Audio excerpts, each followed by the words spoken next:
Bismillahirrahmanirrahim. Assalamualaikum warahmatullahi wabarakatuh. Alhamdulillahirabbil alamin wa bihi nasta'in ala umuri dunya waddin. Assalatu wassalamu ala asrafil anbiya'i wal mursalin wa ala alihi wa sahbihi ajmain wa ba'du. Kita memasuki bab 16, babul amri bil muhafadzati ala sunnati wa adabiha. Bab perintah memelihara sunnah dan adab-adabnya. Babul amri, bab perintah bil muhafadzati memelihara ala sunnah, atas sunnah, wa adabiha dan adabnya. Kita masih membacakan ayat-ayatnya. Wa ma atakumur rasul, a'udzubillahi minasyaitonir rajim. Wa ma atakumur rasulu fakhuduhu. Apa saja yang Rasulullah datangkan buat kalian, fakhuduhu maka terimalah. Wa manahakum dan apa saja yang dilarang buat kalian, anhu tentangnya, fantahu maka jauhilah. Al-Hasyr itu ayat 7 ya. Kenapa? Karena Rasulullah tidak bertutur sesuai dengan nafsunya, tidak. Wa ma yantiku anil hawa, dan tidaklah Rasulullah itu berbicara anil hawa, menurut hawa nafsunya. In huwa illa wahyu yuha.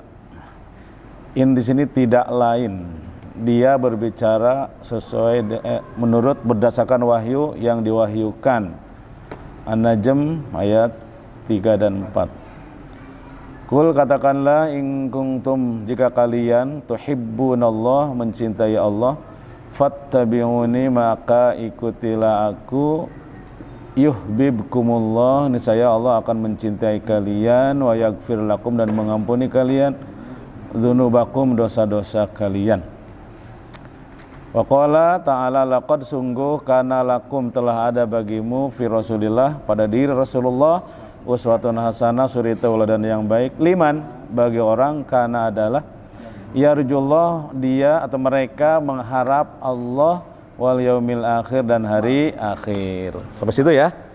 Sekarang ini fala wa rabbika a'udzubillahi minasyaitonir rajim.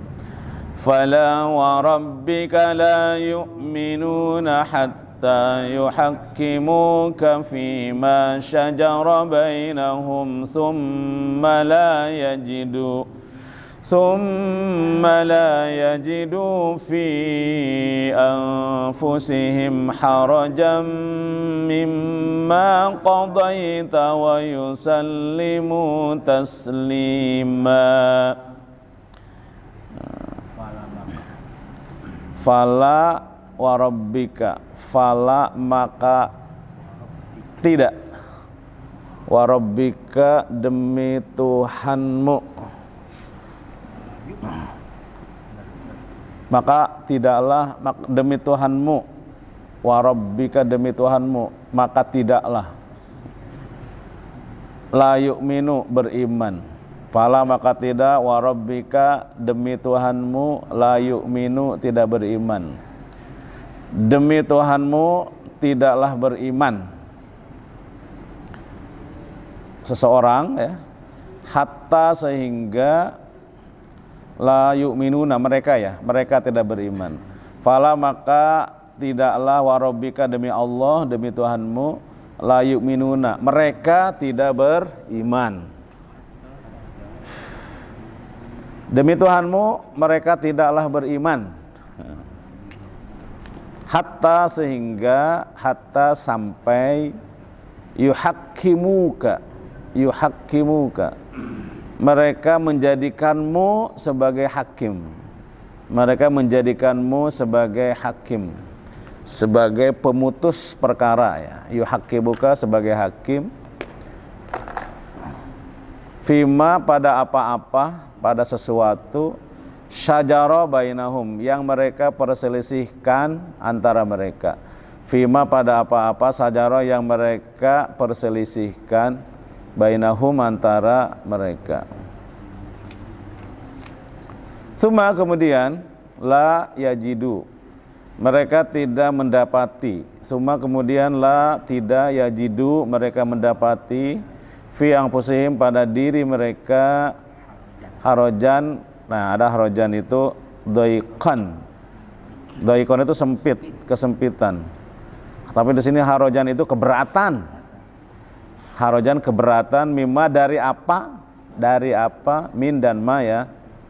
Qadaita yang diputuskan.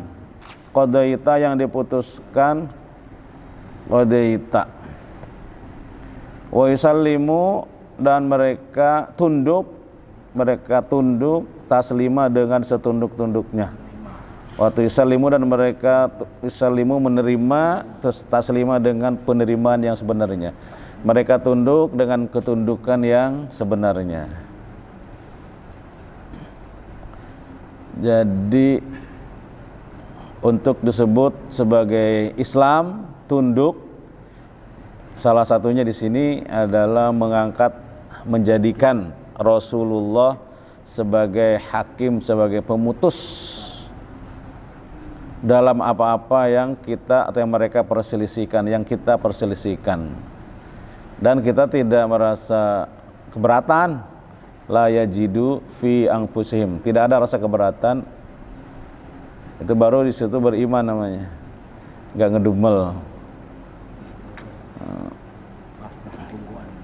Wa qadaita hatta qadaita sampai dia memutuskan ya bagimu menjadikan engkau sebagai Muhammad ya, sebagai hakim ya. Qadaita menjadikan engkau Muhammad sebagai hakim sampai hatta qadaita mereka menjadikan engkau sebagai pemutus perkara. Wa yusallimu dan mereka tunduk taslima dengan setunduk-tunduknya.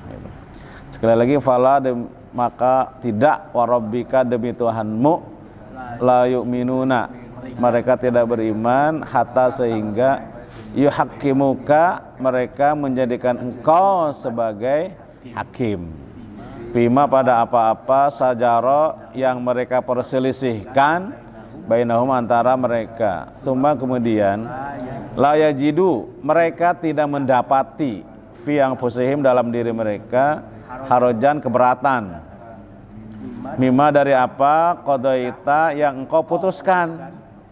Qadaita yang engkau putuskan wa yusallimu dan mereka menerima taslima dengan penerimaan yang sebenar-benarnya.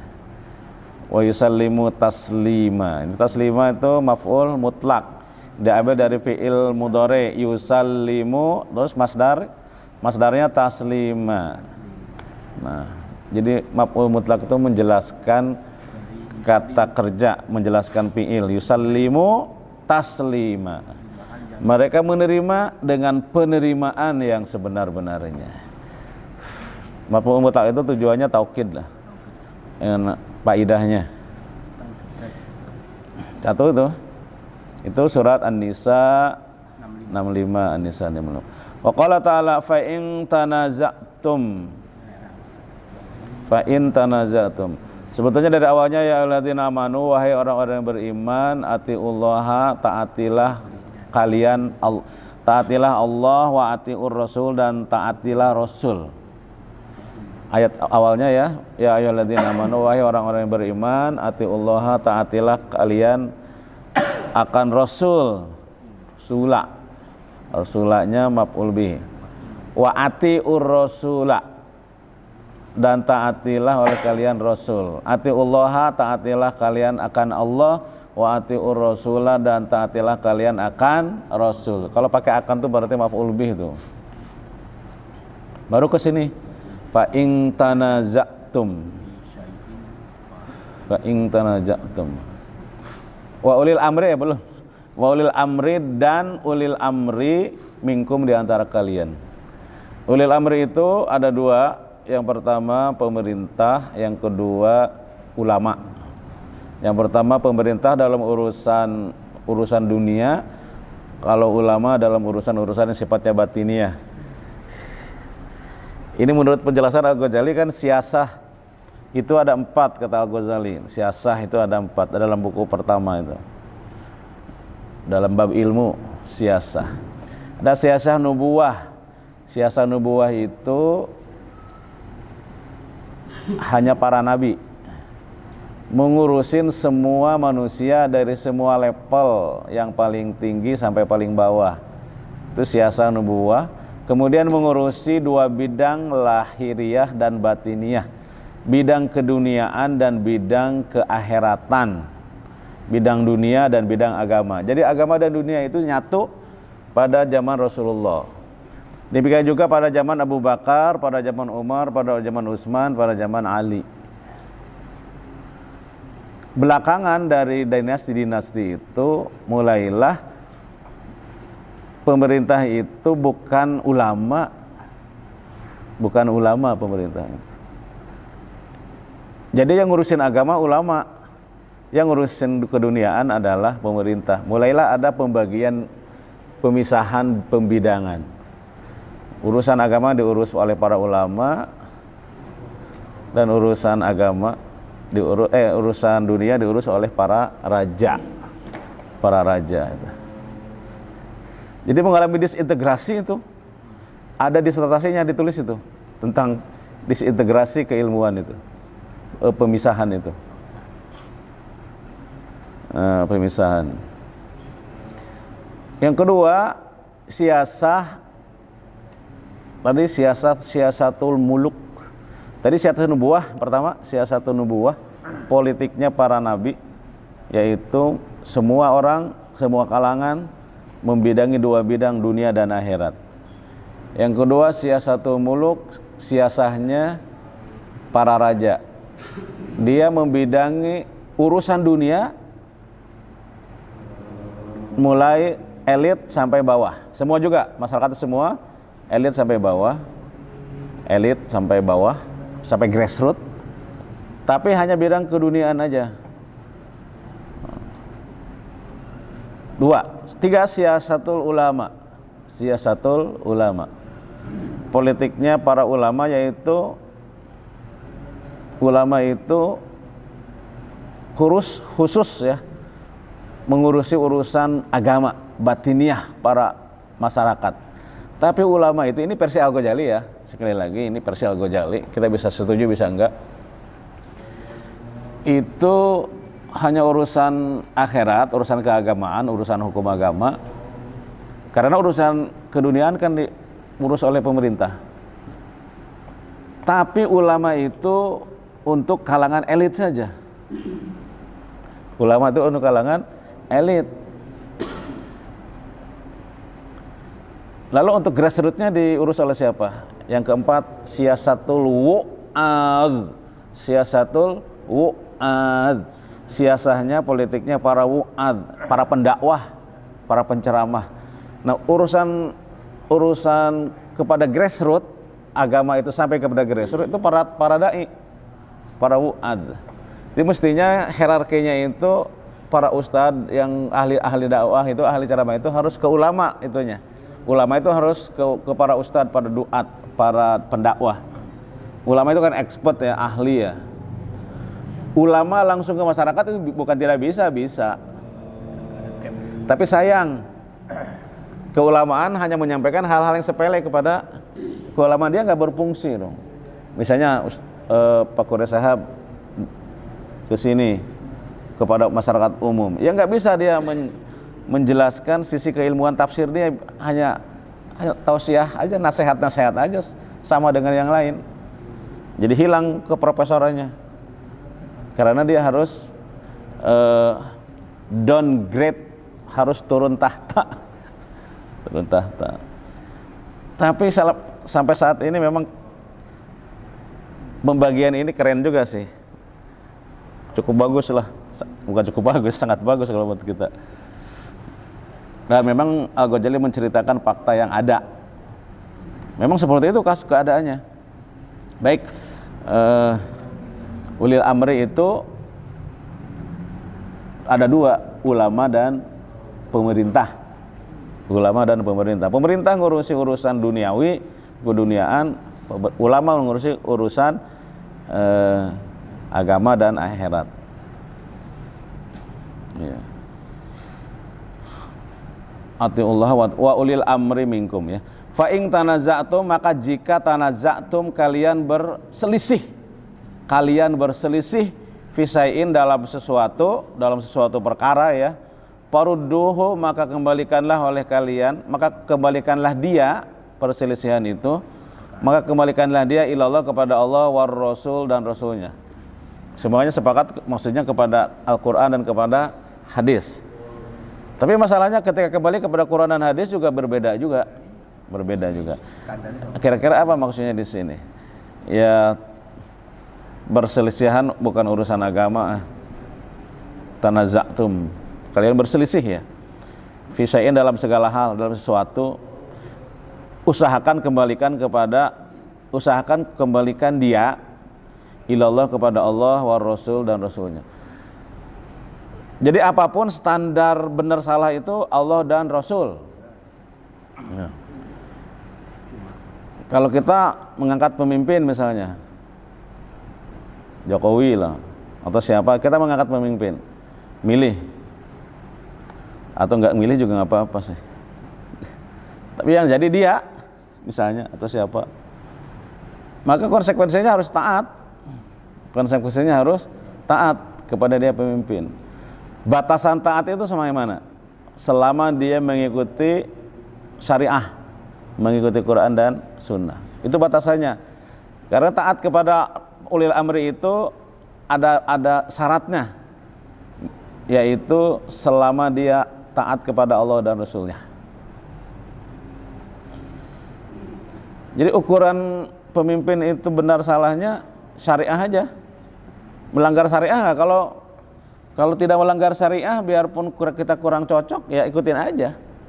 Kalau memang tidak melanggar syariah, tapi kalau jelas melanggar syariah, baru kita tidak taat. Simpel aja. Oke, fa in tanazatum, jika kalian berselisih fisain dalam suatu farudu, maka kembalikan ia ilallah, kepada Allah, war rasul, dan rasulnya. Perbedaan tuh ya. Tanaza'tum itu ada dua, perbedaan itu ada dua. Yang pertama tanazu tanakud.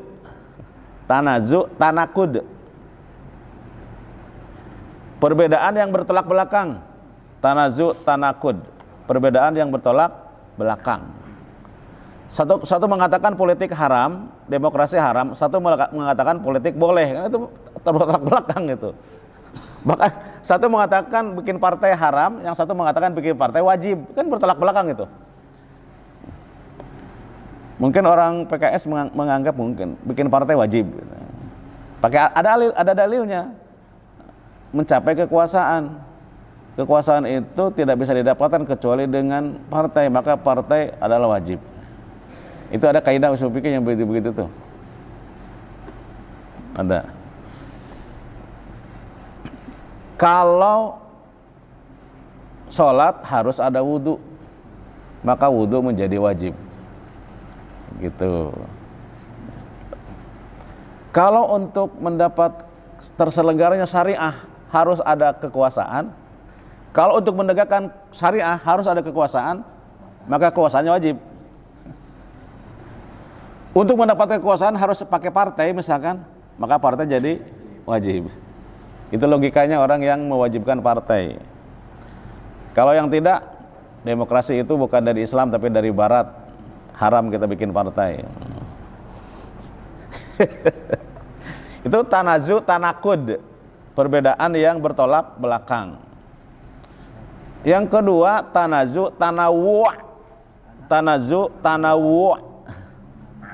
Tanawu itu variasi artinya atau macam. Tanazu tanawu, perbedaan tapi bukan bertolak belakang, melainkan variatif namanya. variatif. Mengangkat tangan di takbir ihram itu kan ada yang segini, ada yang ke atas sedikit, kan berbeda itu. Tapi tidak bertolak belakang, itu variasi aja. Ruku mau kedengkul dulu, mau tangan dulu, tanazu, tanawu namanya. Doa iftitah berbeda-beda, tanazu, tanawu. Jadi ada dua cara atau lebih, dua cara ibadah atau lebih, sedua-duanya atau tiga-tiganya atau empat-empatnya, semuanya ada sumbernya, ada dalilnya yang tidak bisa dibantah, maka itu namanya perbedaan yang variatif namanya, tanazu, tanawu. Ada tanazu, tanakud. Ya tanazu, tanawu nggak usah nggak soal gitu. Yang rada serius tanazu, tanakud tadi itu. Tanazu, tanakud. Oke? Wa man yuti'il rasul wa mahtalafa dulu.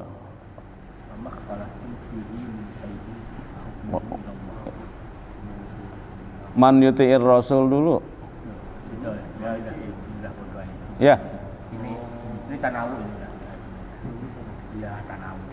Man yuti'ir rasulullah faqad ata'allah.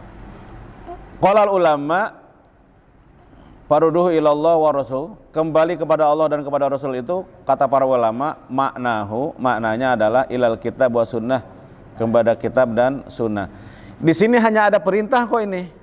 Kalau kamu berselisih pendapat, kembalilah kepada Allah dan Rasulnya atau kepada kitab dan sunnah. Ini kan perintah aja, tidak disebutkan di sini jaminan urusan kamu akan selesai, kan enggak kan? Kalau kamu berselisih tentang pendapat, kembalilah kepada Allah dan Rasulnya, kembalilah kepada Quran dan Sunnah. Itu pesannya, usahakan kembali kepada Quran dan Sunnah. Nggak ada penjelasan, nggak ada yang penjelasan. Pasti akan selesai semuanya, akan bersatu. Enggak juga kan? Paling tidak sudah kembali kepada Quran Sunnah, nanti akan ada perbedaan, ya sudah. Jangan saling menafikan. Kan sudah kembali kepada Quran Sunnah dua-duanya, udah dilaksanakan. Toh hasilnya masih dua pendapat juga, ya sudah. Kan sudah kembali kepada Quran dan Sunnah.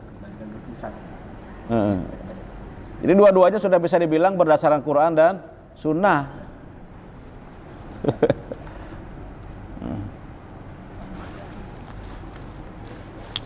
Sunnah. Sebab-sebab ikhtilaf itu banyak, ada di buku fikih ikhtilaf itu, fikih perbedaan itu ada. Termasuk tanazu ini juga dari fikih ikhtilaf tuh ada tuh, tanazu, tanakud, tanazu, tanawu itu. Yang akan dibahas 30 Juli ya. Bukunya ada 20 lumayan. Nah, ada 20. Kita bagi-bagi aja. Bagi sebagian aja bagi 3. Enggak, nanti bagi 3. Al-Hikmah 7.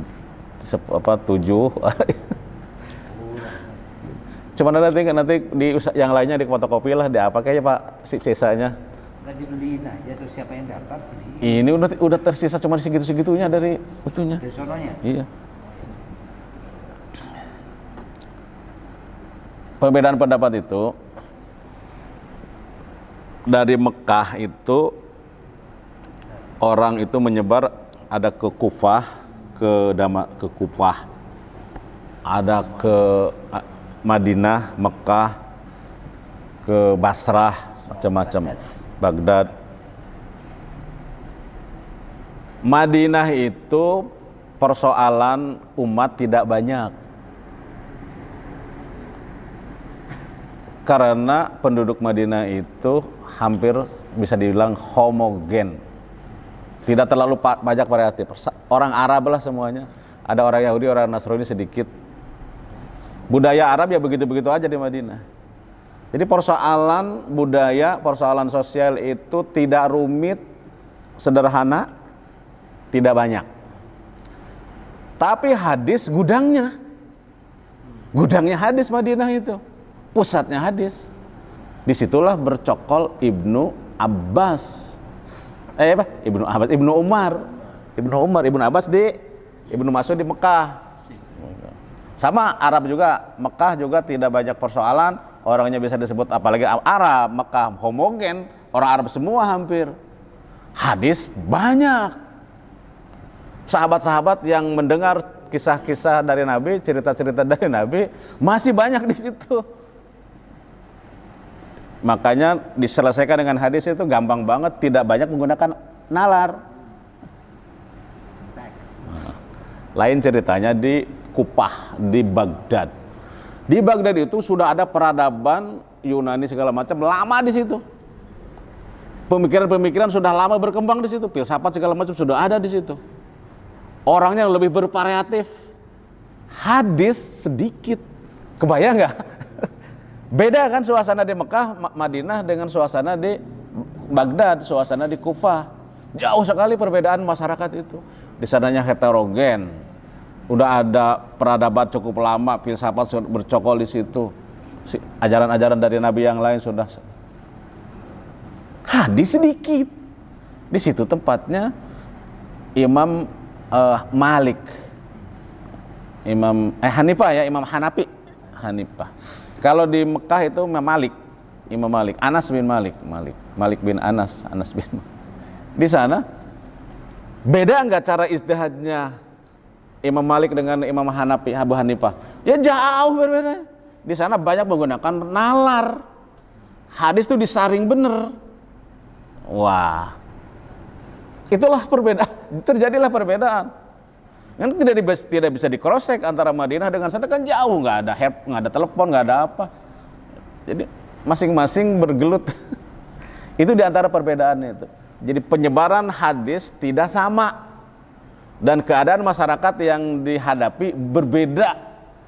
Ya, kebayang itu. Padahal manusia itu, Rasulullah bersabda pagi-pagi, sore itu berbeda itu. Udah saya ceritain kan? Lemahnya manusia itu. Ya memang bukannya lemah ya, gimana ya? Pagi-pagi Rasulullah bersabda, jangan sholat asar la tusalliyal asra illa bi Bani Quraidah, kecuali di Bani Quraidah. Ini bukan hadis yang rumit, ini bukan filsafat, bukan. Ini pernyataan yang wajar aja kan? Pernyataan yang muhkam lah. Tidak perlu tafsir. Jangan kamu sholat asar, kalian sholat asar kecuali di kampung Bani Quraidah. Udah kalimatnya pendek, udah kalimatnya sederhana. Itu pagi-pagi itu. Berangkatlah kan, sampai setelah mau maghrib, Bani Quraidahnya masih jauh, belum nyampe, tapi sholat waktu asar sudah mau habis. Kata sekelompok orang, ayo kita sholat asar. Kata yang lain, nggak dengar kamu, Nabi tadi bilang kita jangan sholat asar kecuali di kampung Bani Quraidah. Kan maksud Nabi itu supaya kita cepat itu. Maksud Nabi itu supaya kamu tuh jalan cepat, karena kita lalai sih jadinya belum Bani Quraidah suka udah berada di sini. Emang waktu asar bisa ditarik ke maghrib kan kagak bisa. Kira-kira begitulah perdebatannya itu. Berdebat itu sekelompok orang di situ. Padahal nggak melalui tahun, melalui abad. Nggak melalui abad. Pagi Nabi bersabda, sore orang bisa berbeda. Dan sama-sama orang Arab. Sama-sama ngerti bahasa Arab. Apalagi ke bahasa yang lain, ke budaya yang lain. Wajar itu perbedaan itu, jangan harus satu aja. Manusia itu memang kayak begitu. Belum lagi menyangkut hal-hal ayat-ayat yang rumit, hadis-hadis yang lain, yang kalimatnya yang penuh bersastra itu lebih banyak lagi persoalan. Yang sederhana aja orang bisa berbeda, sama-sama orang Arab, sama-sama mengerti bahasa Arab, sama-sama karena Allah, sama-sama kembali kepada sunnah kan itu.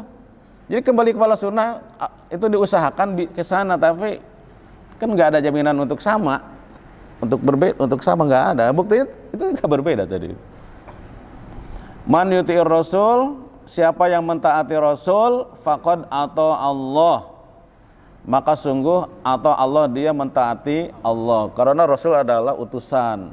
Siapa yang mentaati utusan yang sama dengan mentaati yang mengutusnya.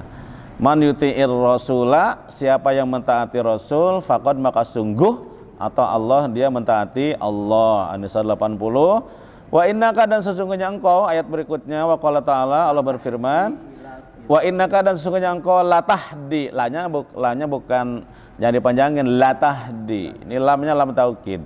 Benar-benar memberi petunjuk ila siratal mustaqim, kepada jalan yang lurus.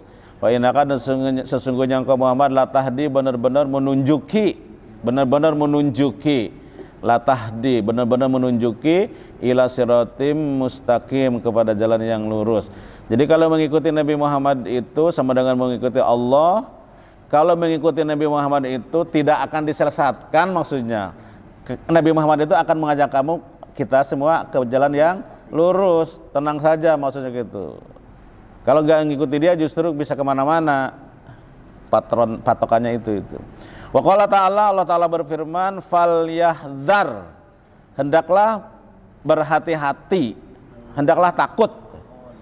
Falyahdhar, lamnya lam taukid juga, karena diawali dengan fa maka disukunkan, asalnya liyahdhar, karena fa jadi sukun. Falyahdhar, hendaklah berhati-hati, hendaklah takut. Alladzina orang-orang di sini hendaklah takut lebih pasnya ya. Alladzina orang-orang yang yukhalifuna, menyalahi an amrihi, perintah Rasulnya. Hendaklah takut alladzina yukhalifuna, orang-orang yang menyalahi an amrihi, perintah Rasulnya, antusibahum, mendapat musibah atau tertimpa di sini. Antusibahum, tertimpa kepada mereka, akan ditimpakan kepada mereka ya. Akan ditimpakan pada mereka fitnatun, ujian, musibah di sini. Fitnatun itu ujian atau musibah. Au yusibahum, atau akan ditimpakan kepada mereka adzabun alim, siksa yang pedih. Ini ancaman, siksa yang pedih ya. Ini ancaman bagi orang yang menyalahi sunnah, itu akan ditimpa musibah dan adzab yang pedih. Menyalahi sunnah. Tentu saja menyalahi sunnah dengan sengaja. Kalau kita memahami sunnah berbeda itu lain. Jangan dibilang menyalahi sunnah. Ya kan, ya orang yang kunut itu jangan dibilang menyalahi sunnah. Dia memahami sunnah berbeda gitu aja. Orang yang kunut juga sama, orang yang tidak kunut juga kayak gitu. Jangan langsung diponis menyalahi sunnah, tapi dia memahami sunnah yang berbeda gitu aja. Soalnya gak bisa sama, orang tadi juga satu hari bisa berbeda. Tapi yang diambil poinnya, hendaklah takut mendapat musibah kalau menyalahi sunnah. Ini kan kasusnya terjadi udah dalam perang Uhud itu, menyalahi sunnah, menyalahi perintah Nabi, maka kalah. Dikasih pelajaran, kalah, mendapat musibah lah. Kata Nabi, hei kalian yang 50 orang ahli panah, jangan kemana-mana, apapun terjadi kamu di sebelah sini. Kalau catur itu seperti benteng kan, kalau kayak benteng, terjadilah peperangan kan. Pasukan yang utama ini itu berhasil memukul pasukan lawan sampai mengejar jauh. Terlihatlah oleh pasukan yang sebelah kiri, ahli panah itu, pasukan berpanah itu tuh ghanimah begitu bertumpuk. Dalam perang Uhud itu 3.000 kaum kafir itu lawan 1.000 kaum muslimin. Berarti kan 3 kali lipat itu harta benda itu banyak. Dan saat itu mereka memang butuh banget. Wah, takutnya kebagian itu manusia juga kan. Tapi pelajarannya banyak dari sini itu. Pelajaran diantaranya adalah orang yang dari awal orientasinya kepada Allah dan ikhlas itu, kalau berhadapan dengan harta itu bisa berubah orientasi itu. Pelajarannya juga gitu. Bisa berubah. Iya gitu. Misalnya partai awalnya semuanya untuk Allah, untuk syariah. Begitu jalan, orientasi itu bisa berubah itu. Bisa berubah. Nah itu kan ini pelajaran dari perang Uhud ini. Dia nggak mentaati perintah Rasul itu. Jangan. Ayo, udah selesai, perang udah menang kita. Jangan. Tiba-tiba lari. Kalau udah lari kan kepengaruh. Lari sebagian, yang tinggal hanya beberapa orang aja yang memang setia itu. Begitu bentengnya keluar itu langsung disekak itu oleh Khalid bin Walid. Wah, itu repot itu. Waduh, Nabi sampai terperosok ke lubang. Deh ya. Fal yahdar, hendaklah takut alladzina, orang-orang yang yukhalifuna, menyalahi an amrihi, perintahnya, antusibahum, akan mendapat akan ditimpa, mereka akan ditimpa fitnatun, musibah. Mereka akan ditimpa musibah, atau yusibahum, ditimpakan kepada mereka adzabun alim, sisa yang pedih. Terakhir, waqala ta'ala wadkurna ma yutla fi buyutikunna min ayatillahi wal hikmah wal ayat fil babi katsirun. Dan ayat-ayat seperti ini banyak di dalam bab-bab ini, dan ayat yang ceritakan bab ini banyak. Wadkurna ini kepada perempuan ya, kepada istri Nabi ini. Wadkurna, dan hendaklah kalian ingat, hendaklah kalian mengingat atau membaca. Dan ingatlah wadkurna, dan ingatlah mayutla, apa yang difirmankan. Mayutla, apa yang dibacakan ya, fi buyutikunna, di rumah-rumah kalian, rumah kalian, min ayatillah, dari ayat-ayat Allah, wal hikmah, dan hikmah. Hikmah di sini dipisahkan dengan ayat Allah, berarti sunnah. Bukan dipisahkan, digabungkan ya. Kalau ayat satu napaskan dengan kata hikmah disambungkan dengan ayat, berarti hikmah bermakna sunnah. Makanya diposisikan di sini oleh Imam An-Nawawi. Tapi kalau hikmah tidak disatukan dengan kitab, misalkan walaqad ataina luqmanal hikmata anishkur lillah, tidak ada kitabnya di situ. Hikmah berarti di situ ilmu ya. Kalau di sini wadkurna, hendaklah kalian ingat, dan ingatlah kalian apa-apa yutla yang dibacakan fi buyutikunna, di rumah-rumah kalian, berarti Quran. Ma yutla fi buyutikunna berarti Quran. Kan ada di depan min bayaniyah. Min ayatillah di sini bukan dari, berupa ayat Allah. Min bayaniyah itu min penjelasan. Penjelasan dari mana? Dari yutla, ma yutla, apa yang dibacakan. Kan udah ngarah-ngarah ke kitab tuh. Langsung dijelaskan min ayatillah, dari ayat-ayat Allah. Min bayaniyah, berupa, bukan dari, berupa ayat-ayat Allah, wal hikmah, dan hikmah. Itu sunnah di sini maksudnya. Sunnah. Saya kira ini tidak seluruhnya hadis, belum masuk kepada hadis ya. Wow, waktunya udah habis. Monggo. Subhanakallah. Sekian yang disampaikan. Wassalamualaikum warahmatullahi wabarakatuh.